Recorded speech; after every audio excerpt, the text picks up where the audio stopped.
Hello, everyone. Welcome back to another vlog. Yesterday, I went to a really cool arcade in Denver called Hyperspace. Just a disclaimer, want to get this out of the way right at the beginning of the video. I am not associated with Hyperspace. I don't work there or anything like that, so I just want to get that out of the way right now. Anyway, Hyperspace is a huge arcade. It's located on Colfax, or West Colfax, in Denver, Colorado. There'll be a link in the description to where you can go to their website, and it has the exact address and all of that. And how they work is you go into this arcade, and they open at noon and they close at 1 in the morning. So you go in, you can either purchase a day pass for $14, and that $14 gets you access to the arcade from for those from open to close from 12 until 1 or whenever you show up. So again, it's like a 13-hour window that this arcade is open. They also offer like a monthly pass option. It's my first time there, so I just did the $14. What they do is they basically stamp your wrist, and it has a UV reactive kind of marker. So basically, it'll glow when you walk past a certain light, so we know that you've paid to be in there. You can come and go as you want. So basically, you just show your stamp when you try to get back in, and you get back into the arcade. And cool thing is, all these arcade games and pinball machines and console games are just on free play. So you pay for the pass, or day pass, or a monthly pass, and you just go in and you can just play as many games as you want for that 13-hour period. And there is a ton of games. I think I logged every game I played. I typed into my iPhone, my notes app. I just typed in every game I played at least once, and I think when I counted them, it was like 116 different games from arcade, pinball, and console games. I'll be going through a list of what I played a little bit later in the video. They don't allow you to bring in outside food. However, they do have a snack bar there that has like candy, chips, soda, stuff like that. And if you drove there or want to go to a restaurant, you can basically just leave, have lunch, have dinner, come back, and continue playing, as the pass is good for that entire period. Um, like I said, tons of games. They do offer a coat and bag check. I brought a backpack in. It's that Star Wars backpack sitting right over there. Basically, they give you a claim card. You're not allowed to bring the backpack in with you. So I just put my coat in there, and then they lock it up in their office area, I imagine. Maybe it's just like a larger area that they keep all of the checked items. You turn the card back in, get the bag back. There is a disclaimer on the card saying that they're not responsible for anything that happens to it while it's there. But everything was fine, so I just had my headphones, my coat, and that was about all I had in the bag. But that was pretty quick. You basically just turn the card back in, get your stuff, and you're good. Let's see what else we have here. So the arcade is a little bit loud. It was a good loud though, for in my opinion. It was just the ambient noise from all the different arcade games. I was hearing the music from Black Knight 2000 when I was a couple rows away playing something else. And Black Knight 2000 is a really good pinball machine. It has some awesome sound effects and music. They also have a large playlist of like 80s. It's like 80s rock mostly. There's a lot of like Motley Crue is playing a lot. I think there was some like Scorpions possibly, things like that. It's kind of themed to be an 80s arcade. They have stuff in the 70s, 80s, and 90s. They also have a console room, which is right off to the right of the desk. You go in, that's where you basically pay to get your pass. They have several consoles in there. I played games off of the Dreamcast, NES, Super Nintendo, GameCube, and PlayStation. And the way they're set up is there's multiple TVs in there. Each console is hooked up to a switch, and basically they have cards that'll say this switch controls these two consoles. It will say like press one for Nintendo or Nintendo Entertainment System, press two for Super Nintendo, press three for Genesis, and so on. They had one which was like one for PlayStation, two for GameCube, and so on. So basically, just press the button of the console that you want to use, and they have controllers just lying out. You pick them up, it'll load through a list of the games that are available to play on that system. Basically, just scroll down that list, find the game you want to play, and you hit a button on the controller, and it loads it in. I'm not sure what kind of software they're using on the back end to run that. If it's like when I was in high school, we had all of the classrooms were wired into the media centers, um, kind of like a library of like VHS tapes. So if you wanted to play a movie in a classroom, it would be in the media center, and they would basically just press a button on like a it was like a remote, some kind of be like, okay, this is classroom number 2, and we're requesting access to video number 5, and then it would play it. Imagine it's something similar like that. Anyway, there's tons of different consoles there. They even have some vintage computers. There's like an Apple II. Play some games on there. I played Choplifter on that. So you have the original Apple monitor.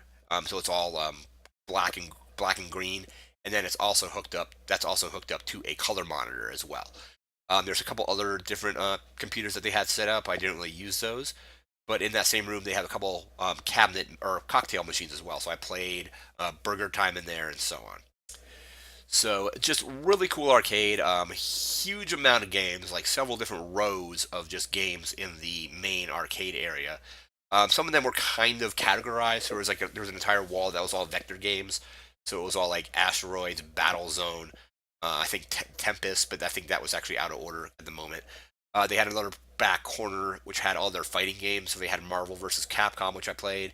They had Mortal Kombat 2, Street Fighter, Street Fighter 2, and so on. So some of the areas were kind of just themed, and then they had a one row of just all pinball machines. So I played every available pinball machine that they had that was actually on. A couple were out of order, but I played pretty much all of them at least once.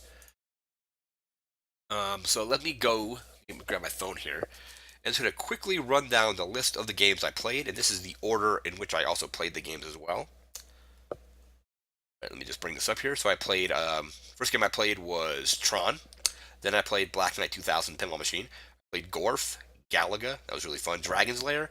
Being able to play Dragon's Lair without having to basically just dump quarters into the machine was pretty awesome. Marvel vs. Capcom. Got the high score on that with Captain America and Venom. One of my favorite fighters of all time. Played Mortal Kombat 2. Basically just played Johnny Cage to see if I remember a couple of fatalities, which I did. So it's just four down up, punches the guy's head off. So Mortal Kombat 2, played Terminator 2 Judgment Day, which is the arcade shooter. Since all these machines are on free play, I basically one game started a two-player game, and I was just dual wielding the guns like that. It wasn't very effective, but it was fun. So Terminator 2, played Qbert. Just I didn't remember Qbert being as hard as it was, but played Qbert, Rampage, Robotron 2084, Marble Madness, Frogger, Battlezone, Mortal Kombat, Popeye, Daytona USA, Strange Science, which is a pinball machine, Tetris, Dragon's Lair 2, Crystal Castle, Zaxxon, Track and Field. And that's a workout on your hands right there because you're just basically trying to press, and then try to outrun the guy or get enough speed up for the long jump. So that was Track and Field. Centaur 2 was a pinball machine. Played Joust, played Miss Pac-Man. Indiana Jones and the Temple of Doom, Class of 1812, which is another pinball machine. Time Killers, RoboCop, Asteroids and Asteroids Deluxe, Moon Patrol, Star Trek 25th Anniversary Pinball Machine, Raider, Crossbow, Cosmic Avenger, UN Squadron, Space Ace, Defender, Gyrus, Dig Dug, Meteor, which is a pinball machine, R-Type, Missile Command, Bagman, Blasteroids, Gauntlet 2, Looping, Contra, Roadrunner, Journey, Super Pac-Man, Rally X, Assault, Make Tracks, Stalker, Gravatar, Satan's Hollow, Kick, Street Fighter 2 Championship Edition, Congo Bongo, Ghosts and Goblins, which I played on the NES, Beavis and Butthead, the arcade game, Baby Pac-Man, which is a hybrid pinball machine with a traditional kind of Pac-Man style game on top. And when the ball drains, it'll start the game of Pac-Man. And to get out of that you basically go through one of the bottom doorways, and it leads you back into the pinball machine. Baby Pac-Man, the Machine Bride of Pinbot, Twin Cobra, Mappy. The Machine Bride of Pinball is a pinball game, of course. So again, Twin Cobra, Mappy, Zybots or XYBots. Never was really sure how it was supposed to be pronounced. Teenage Mutant Ninja Turtles. So if you ever want to beat Teenage Mutant Ninja Turtles and not dump a ton of quarters in, this is a place to go for that. Wizard of War, Crazy Taxi, which I played on the Dreamcast. Played Gran Turismo on the PlayStation. 1080 Avalanche on the GameCube. Played Cool Spot on the SNES, which is a 7-Up based platformer.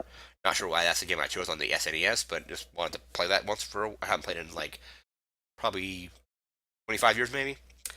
Aladdin on the Genesis, which is the superior version of the Aladdin game. It just looked awesome on the Genesis. Played Space Gun, The Lost World, Jurassic Park, which is a pinball machine. Tekken Tag Tournament, Final Fight, Galaxian, T-Mex Video Pinball, which is a weird Atari pinball. It's got like, if you look up in the cabinet, there's the actual playfield, and it's like projected down onto the game area below, and then you have a digital or a video game ball and flippers. So that was video pinball. We played Shinobi, Kroll, Cyber Sled, Black Pyramid, which is on our pinball machine, Star Castle, Badlands, Donkey Kong, Capcom versus SNK, which is on the Dreamcast, Pac-Man, Ladybug, Pepper 2, Burger Time, 007 Nightfire, which was also on the GameCube, Vindicators, Magical Drop 2, Metal Slug, Bust a Move Again, Bomberman. Those last few games in SNK World Cup are all on. They had a couple different Neo Geo cabinets set up. So yeah, World Cup, Astro Blaster, Xevious, Paladin, Darius, Pac-Man Plus, Sky Shark, Sinistar. I've known a lot about Sinistar just because of the voice lines where it's like "Beware, I live and I hunger." I've actually never got to play Sinistar, so this is my first time actually playing the Sinistar arcade game. Pengo, Mr. Do, Raiden, Blockout, Atari Football, and Phoenix. So that's just a list of everything I played. I didn't play every single game that they have, but I played through a large variety of pinball machines, arcade games, and console games. So this was all. I was there from about 1 in the afternoon until about 9 at night. So I spent about 8 hours there. But the beauty is you can spend any amount of time that you want. So you can basically spend. You can go in, spend 8 hours. You can spend 4. The max is obviously going to be 13 because they're only open for 13 hours. But that was all for that one $14 charge, basically, just to get into the arcade. I ended up buying like a drink at one point, and that was like $1.50, I think. So really, really good value. Again, they do offer like a monthly pass, which I think is $45. Again, I'll have a link in the description to where you can actually check out the site, and they'll have better information there. But the pass is basically monthly, so $45 monthly. I don't live close enough to this arcade to probably make use of that because I believe I had to take a bus up to Colfax, and then I took an Uber from there to the arcade, and I took an Uber from the arcade back to the bus stop. So I think it was like $9 each way on Uber. So I spent probably with bus tickets, it was probably like maybe 21 or $22 total just get there. But really fun experience. Definitely be going back at some point. But that's gonna do it for this video. If you are into this kind of arcade, definitely check it out if you're in the Denver area. Again, link will be in the description to check out the arcade. Had a blast there. So that's gonna do it for this video. Remember to like, comment, share, and subscribe, and we'll see you next time. Take care.